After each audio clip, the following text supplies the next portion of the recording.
Glass కందిపప్పు తీసుకుని వేయించి శుభ్రంగా కడుక్కొని ఒక గిన్నెలో పోసి ఒక అరగంట నానబెట్టుకోవాలి.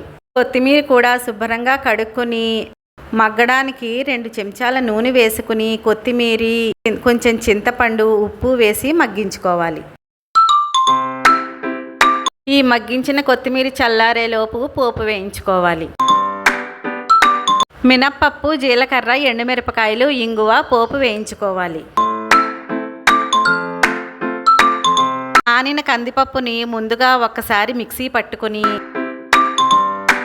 ఇందులో కొంచెం ఉప్పు, పసుపు వేసుకోవాలి. తరువాత కొత్తిమీర కూడా అందులో వేసి మిక్సీ తిప్పుకోవాలి. అంతా మెత్తగా నలిగిన తర్వాత పోపు వేయించిన గిన్నెలోకి పచ్చడంతా తీసుకుని అంతా బాగా కలిసేటట్టు కలుపుకోవాలి. కందిపప్పు కొత్తిమీర పచ్చడి. ఈ పచ్చడి దోశల్లోకి, ఇడ్లీల్లోకి కూడా చాలా బాగుంటుంది.